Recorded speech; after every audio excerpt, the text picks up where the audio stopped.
One of my favorite videos to stumble across in the K-tube sphere are the best discography rankings. You know, the videos where people sort out which songs they would and wouldn't play by their favorite artists and give those artists a percentage of excellence based on that number. For the most part, it's just innocent fun, but it does feel a bit like a science experiment done on yourself, and as a science major, I feel like I need to get involved in the fun. However, I am going to change the rules of this experiment just a bit, to hopefully get a more accurate representation of who actually has my favorite discography.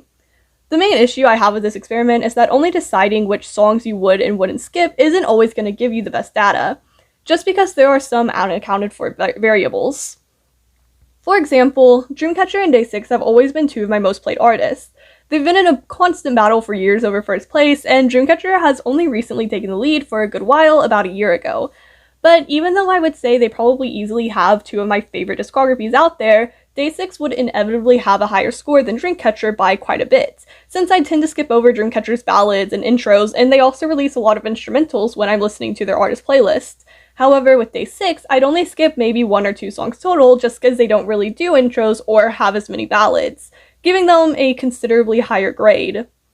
And the same goes for groups with a smaller catalog to choose from. Just because I've listened to every single song on Lesserafim's first album more times than I can count doesn't mean they have a flawless discography, it means they had a really damn good first album.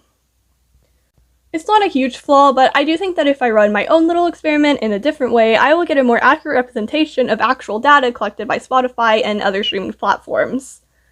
So now that I have that out of the way, let's go over how I'll run this. I'll be taking my top 10 most played artists, ranking all of their songs out of 10, averaging it out, and giving that artist a score out of 100. When I started this experiment, originally I was going to do my all-time most played artists just because at the time that was what was making the most sense, but after going through a few of them, I realized that there were a few that I don't listen to as much nowadays as I did in the past, so instead I decided to do my most played artists of last year, just so it's a bit more accurate with what I'm listening to right now. It really wasn't that different of a list, but not only will this hopefully be a bit more accurate since it's who I'm actively listening to, but it also brought in a couple of more recent artists and got rid of some like Oh My Girl and Newest, who I love, but after going through the likes of groups like Twice and Stray Kids, who both have well over 100 songs each in their discography, Itsy and Weeekly were looking a lot more digestible. I'm also going to take a few newer artists with smaller discographies, maybe a year if not a little bit more, just to see how well this experiment really works. These will also be artists that I listen to quite often, just so that it's fair. I'm only going to be counting songs officially released on Spotify, since that's where I'm getting my data from, and no instrumentals or non-Korean comebacks will be added to shorten things up a little bit. I'll also be counting solos if they're released under the group's names, subunits too, so for example, Moonbin and Sana's subunit won't be counted in the Astro section since it's not released under Astro's name, but all of their solos released on their last album will count since it is released under the official Astro name. The idea is that this will be a slightly more accurate representation to my actual most played artists than the original experiment, and I will rank my top 5 that way just to see if anything actually changes. My guess is that it probably will. Anyways, now that that is all out of the way, let's meet our lab rats.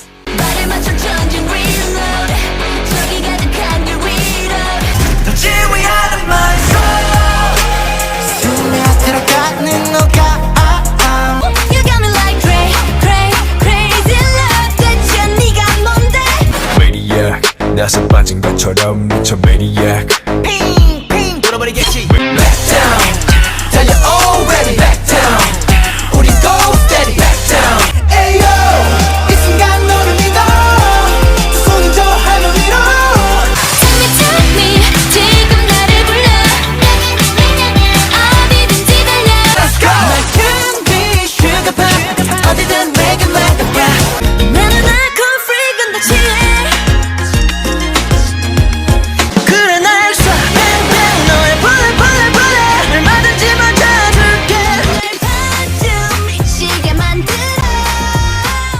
I was so excited when I saw that Itsy managed to be tacked on to the very end of this list.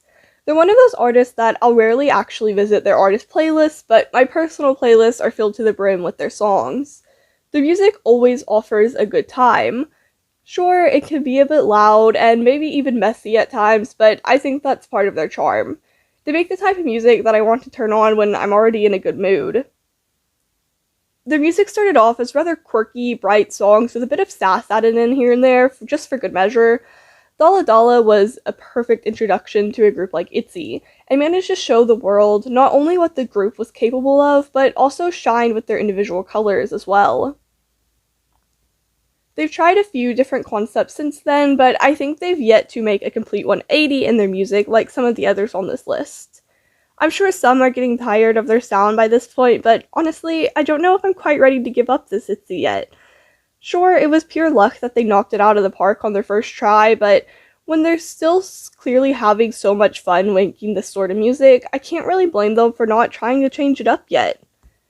Itsy ended up being one of the more fun ones to rank, just because of how enjoyable their songs are. There are songs that I love and ones that I hate, but every single one brings out a bit more energy than the last. So yeah, baby, I know what I want, I know what I want, I know what I want. Getting what I want, getting what I want, gonna get what I want.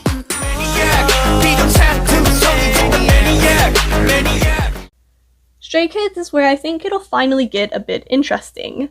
They have a decent bit of variety in their music, and a good lot of it revolves around really energetic and sometimes even overwhelming tracks. They're not the only group to be doing this so-called noise music, but I think they're one of the ones that get it right the most, usually adding their own flavors to it along the way. They're one of the few groups I'd say truly dares to be experimental, trying out not only different styles, sounds, and even concepts, but using some sounds that you wouldn't normally find in music and thinking outside of the box on how to use them. They've always changed it up every couple of releases, but everything that they've put out has always been theirs.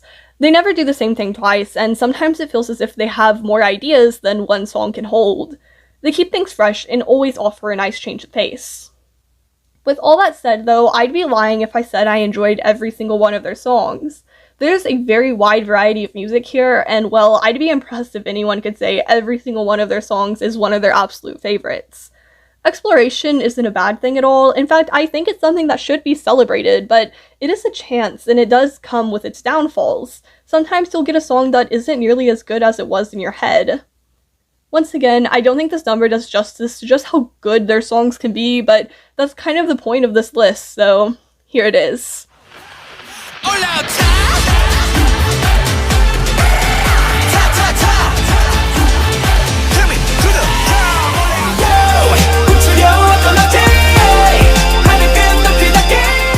I was actually a bit surprised B.a.p still managed to make it in my most played artists of last year. I've definitely listened to them a lot in the past, but I guess I've listened to them about as much in the past couple of months as well too. I also think they're one of the only artists on this list that aren't actively active, so kudos for them to making good enough music for me to listen to them 4 to 5 years after their disbandment. B.a.p were known for their powerful songs and performances. They practically wrote the book whenever it comes to the dark and edgy side of music, and damn, they set a high standard to live up to. From hip-hop to rock, anything that was considered messy and different, they were doing it, and they were doing it well. They set out to prove something, and they damn near did it. Songs like Dystopia and Bang Times 2 are some of my favorite songs from them. Heavy guitars, thumping bass, and a beautiful pop vocals mixed in between. I really wish more groups nowadays would just say fuck it to trying to add something new into the mix and just put out a good classic pop or rock song or whatever these days. Sometimes the classics are there for a reason. B.a.p also have some of my favorite overall albums out there. Every comeback had a clear style in mind, and that extra bit of attention that was put into the song was definitely very evident. It's always nice when every song seems to flow into each other, like the whole album is just one big song on its own, almost like it's trying to tell a story. This also made them a little bit hard to rank though, as there are overall albums by them I would have to claim as some of my favorites, but some of the individual songs on the album aren't ones that I would go out of my way to listen to. I think it's a huge compliment to be told that your albums genuinely make your songs better, and I really hope that's how I'm coming off because that is truly how I mean it. But needless to say, if this was a score that was based on their overall albums, they would be first in every category, but based on their songs alone, I still think they did pretty well.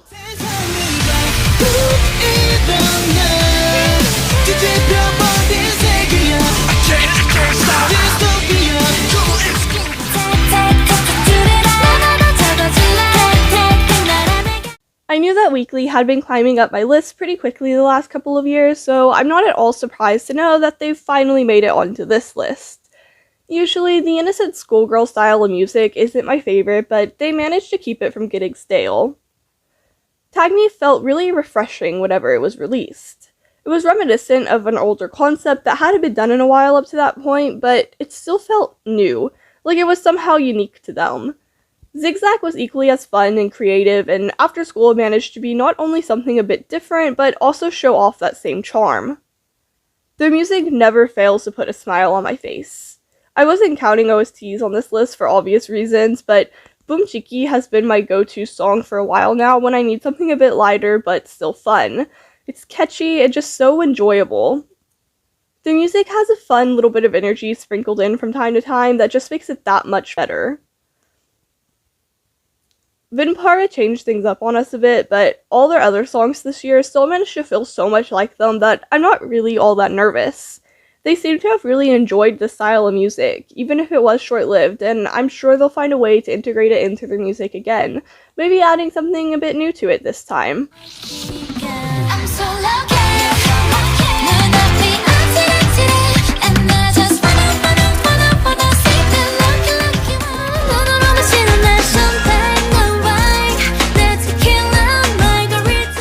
Twice are absolutely the queens of pop.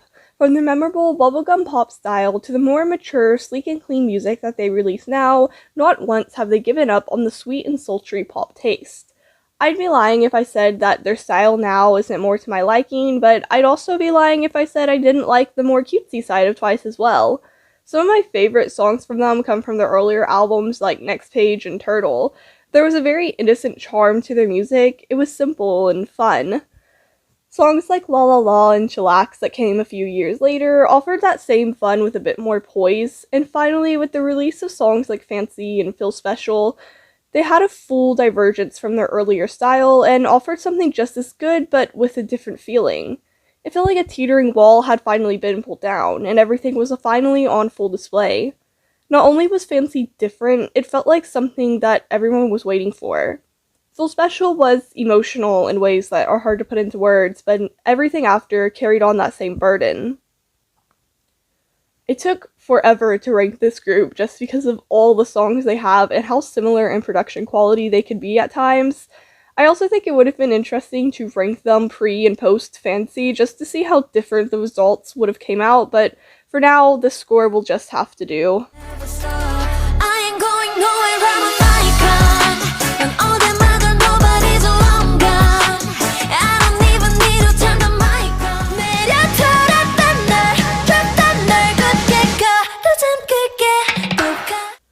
Dreamcatcher has a surprising bit of range in their music despite usually being chalked up to the rock group. Not only have they experimented within the rock genre, using influence all the way from J-rock to metal, but their albums offer some ambience outside of that realm as well. It took them a while to solidify themselves as more than just the group with the horror rock concept, but now that they're here, I don't really think anyone could deny the influence that their music has had. From EDM, R&B, jazz, and even tiptoeing into the pop range from time to time, their albums offer quite a bit of variety in completely different genres. One thing I love about Dreamcatcher is that they rarely get it right the first time, but they're not afraid to go back and try again. It took them years to develop the sound that they have within their albums, but it's rewarded them with nothing but good results. They're one of the few groups that has been truly consistent with their concept and sound, but they're also one of the few that has yet to grow boring. I don't think I've ever seen someone say that they're tired of Dreamcatcher doing rock. It's what these girls know, it's what they're good at, and in the end, it's their refusal to give up the style of music that has not only influenced many others to try the same, but also brought them the success that they've had so far. Their music does have quite a bit of variety, which means that there are some songs that I ended up liking more than others, but honestly, I think if I did include their Japanese discography, their ranking would be a bit higher. But all things considered, this isn't a bad grade at all. Unfortunately, a single number can't do justice to just how good their best songs can be, but it's a start. And as always, that's a pretty good place to start looking.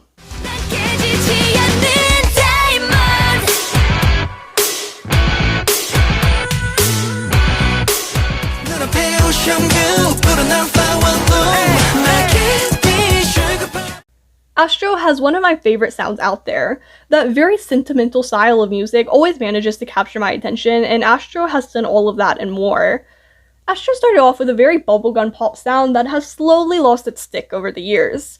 Their music has mellowed out a bit, and I don't think it'd be wrong to say that, in a way, their music has grown with them.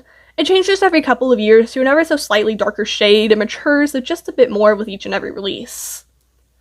One thing that has never changed, though, are their B-sides. They've never been afraid to get a bit mushy in their songs, and through the years, they've made a few songs that have managed to get to me on more than one occasion. I couldn't tell you if the songs I'm more emotionally invested in, like Call Out or First Love, are my favorites, or the ones that just offer a good time, like One in a Million or Every Minute. They both can be so addicting, and depending on my mood, both have managed to call in a pick-me-up for me on more than one occasion. Astro's songs also tend to be earworms.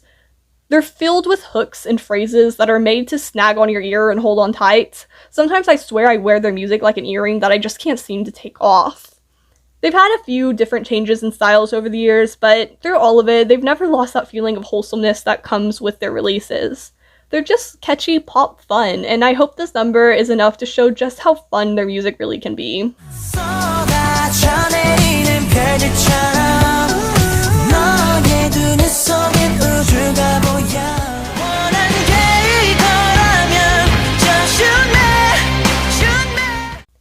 DaySix was yet another really fun one to rank.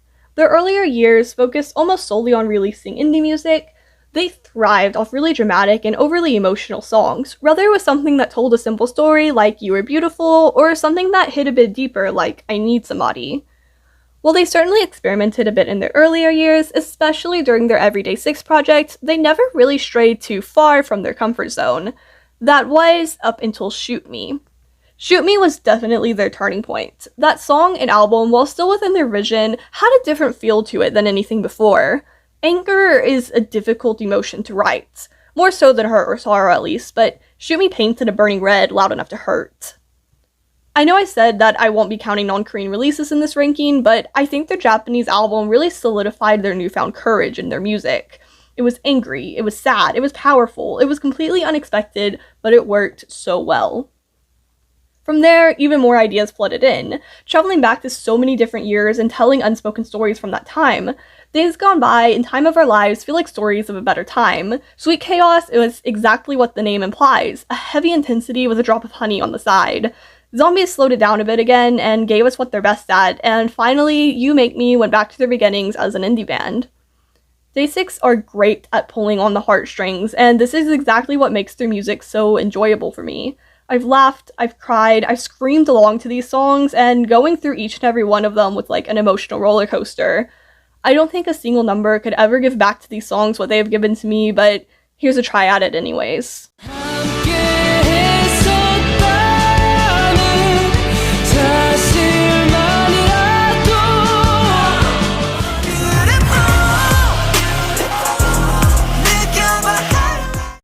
Ghost 9 is one of the groups with a smaller discography on this list, but that doesn't make them any less worthy. It took them only 2 albums to find a sound that works for them, and they've stuck pretty close to it ever since. I absolutely love the futuristic sounds and music, and combining it with some softer, more spacey feels gives their music a pretty interesting take. Each of their songs is like a story on their own. They had a pretty strong concept going for them in their first couple of titles, but they seem to have dropped it in favor of telling that same story through their songs. Think of Dawn sets the scene with haunting melodies and a heavy metallic bass. It feels like something out of a sci-fi movie, a bit creepy but more cool than anything. Soul brightens up a bit, taking us on a tour of the City of Lights with some added flares here and there to give it a more mystical feel. Star Voice starts their adventure into the stars, setting their first stage on Mars, and then Triangle switches things up a bit, bringing complexity and conflict in both their music and to their non-existent story. Dreaming and Cosmos feel like a calm ride on a small ship, gawking at the glamorous stars and unique planets. Champion introduces us to an arena, a battle, a fight to the death, never before seen weapons of destruction in an atmosphere like no other. And Stranger is the first meeting with another life form, something different than us, but also so similar. I do realize that my love for Ghost 9's music is more or less my imagination running wild, but I can't deny how much I love their songs. They probably have one of, if not my favorite discography of the 4th gen, and wow, is that a big feat considering they're barely 2 years old. Honestly, I kind of expected their score to be a bit higher considering how quickly they've risen through the ranks of my most played artists, but in the few fumbles they've had while finding their sound may have influenced the numbers a bit. All in all, it's one of the better scores on this list, and they continue on in the direction they're in. I think it'll just continue to go up.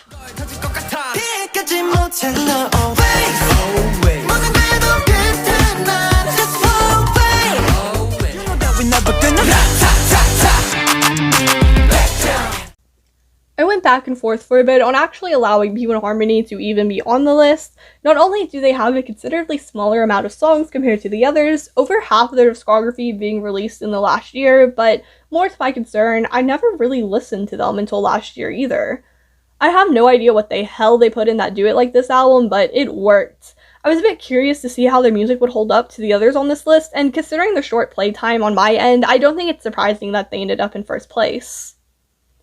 Their music is pretty much exactly what you would expect from a K-pop group with a hip-hop influence, but there's something about it that makes it stand out. There's something about their energy that brings their songs to life in a way that's almost indescribable.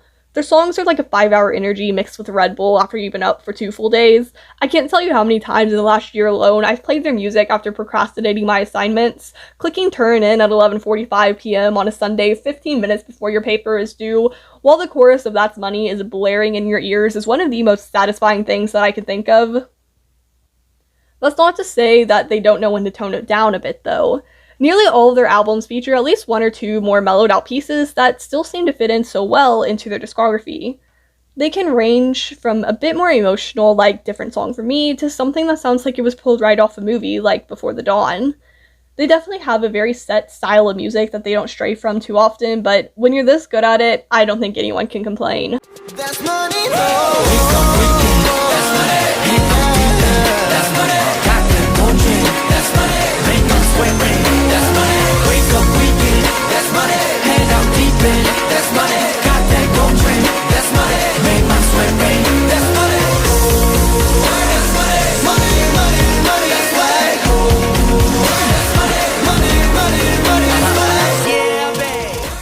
Alright, now for the final little section of this video. For these final 5 groups, I'm not going to talk about their discographies or careers up to this point in extreme detail, mostly just since for most of them it has only just begun, but I do want to go over why I chose them. The first 3 are Lesserafim, Xdinary, Heroes, and Nine.i. I chose these 3 because they all debuted within just a few months of each other and all have about the same amount of music, 2 albums plus Xdinary Heroes single. I also think I listen to them the most out of all the rookies right now, and I think I listen to all 3 a pretty equal amount, so I figured it would be a somewhat fair race against them. My 4th pick was IVE, who has an admittedly smaller lot of songs to choose from, but I wanted to see what a group with mostly title tracks would do, since I noticed for the most part, unless I just really didn't like a title from a group, they ranked decently high, even if at times I was indifferent about them. So I figured it would be interesting to rank this group. My final choice was from 20. Honestly, he was mostly just here to fill space since I couldn't think of another young artist that I listened to as much as the others on this list. Despite being active a little bit longer than some of the others, he has about the same amount of music as some of the first 3, and I figured it was only fair to throw in at least one soloist, so here he is. Anyways, let's get on to the scoring.